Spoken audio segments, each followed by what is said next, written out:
ঢালিউড তারকা সাকিব খানের বিরুদ্ধে মিথ্যাচার ও কুৎসা রটানোর অভিযোগে প্রযোজক রহমত উল্লাহর বিরুদ্ধে ডিজিটাল নিরাপত্তা আইনে একটি মামলা করা হয়। ঢাকার সাইবার ক্রাইম ট্রাইব্যুনালে এ মামলা করেন সাকিব খান নিজেই। তদন্তে মিথ্যাচার ও কুৎসা রটানোর কোনো আলামত পাননি তদন্তকারী কর্মকর্তা। বিস্তারিত জুনায়েদ আহমেদ সৈকতের ডেস্ক রিপোর্টে।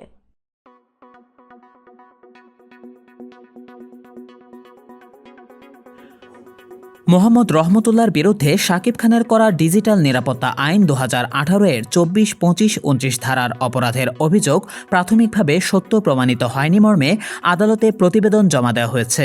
তবে ওই প্রতিবেদনে সাকিব খান সন্তুষ্ট নয় বলে আদালতে জানিয়েছেন তার আইনজীবী।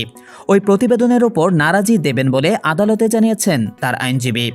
সাকিব খান 2016 সালের 19 জানুয়ারি বাংলা ছায়াছবি অপারেশন অগ্নিপথে অভিনয়ের জন্য প্রযোজনা প্রতিষ্ঠান ভার্টেক্স মিডিয়ার স্বত্বাধিকারী মোহাম্মদ জানে আলমের সাথে চুক্তিবদ্ধ হন।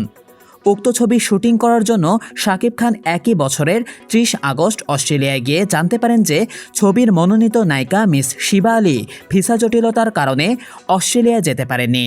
তার স্থলে অ্যানি রেনেসা সাবরিন নামে বাংলাদেশি বংশোদ্ভূত অস্ট্রেলিয়ান নাগরিক এক মহিলাকে নায়িকা হিসেবে অভিনয় করার জন্য মামলার বিবাদী রহমতুল্লাহ অনুরোধ করলে সাকিব খান সবিনয়ে তা নাকচ করে নিজ সিদ্ধান্তে অটল থাকেন। যার প্রেক্ষিতে বাদীকে ফাঁদে ফেলার জন্য বাদীর সাথে সখ্যতা গড়ে তোলে বাদীকে বিভিন্ন নামিদামি ক্লাবে নিয়ে যাওয়ার প্রস্তাব দিতে থাকে। সাকিব খান সরল বিশ্বাসে একদিন শুটিং শেষ করে রহমতুল্লাহর সাথে ক্লাবে গিয়ে সেখানে অ্যানি রেনেসা সাবরিন সহ আরও অপরিচিত 2 থেকে 3 জনকে দেখতে পান এবং তাদের সাথে খাওয়া দাওয়া সহ পানীয় পান করলে সাকিব খান অসুস্থ হয়ে পড়েন। মামলার অভিযোগে সাকিব খান উল্লেখ করেন, বাদী তার হোটেলে ফেরত আসার সময় মামলার বিবাদী সহ অপরিচিত অপর কাউকে না পেয়ে অ্যানি রেনেসা সাবরিনের নিকট হতে বিদায় নিতে চাইলে অ্যানি রেনেসা সাবরিনের কথায় বাদী তার হোটেল রুমে আসার পথে অজ্ঞান হয়ে যায়। পরদিন সকালবেলা বিবাদী ফোন করে বাদীকে ওই মহিলার সাথে রাতে যা যা করেছ তার ভিডিও ক্লিপ আছে বলে জানান। সাকিব খান যদি 1 লক্ষ অস্ট্রেলিয়ান ডলার চাঁদা বিবাদীকে না দেয় তাহলে অ্যানি রেনেসা সাবরিনকে নিয়ে পুলিশের কাছে কমপ্লেন করবে মর্মে সাকিব খানকে নানা রকম হুমকি প্রদান করেন। সাকিব খান যেহেতু অজ্ঞান ছিলেন সেহেতু তার সাথে এমন কিছু হওয়ার সম্ভাবনা থাকায় তিনি ভয় পেয়ে রহমতুল্লাহকে এত টাকা কোথা থেকে দিব বললে রহমতুল্লাহ নানা রকম ভয়ভীতি প্রদান করেন। মামলার অভিযোগে বলা হয়, তখন সাকিব খান নানাবিধ বিষয়ে চিন্তা করে 5,500 অস্ট্রেলিয়ান ডলার রহমতুল্লাহকে প্রদান করেন। এর ধারাবাহিকতায় সাকিব খান বিভিন্ন সময়ে রহমতুল্লাহকে সর্বমোট বাংলাদেশি টাকায় 40 লক্ষ টাকা প্রদান করেন। রহমতুল্লাহ আরও টাকা চেয়ে সাকিব খানের বিরুদ্ধে অস্ট্রেলিয়ায় অভিযোগ করা হয়েছে বলে তাকে জানায়।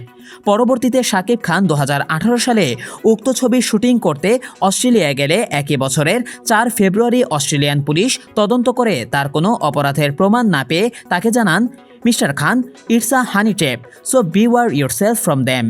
তখন সাকিব খান বুঝতে পারেন যে রহমতুল্লাহ মিথ্যা ভয়ভীতি দেখিয়ে তার কাছ থেকে টাকা নিয়েছে।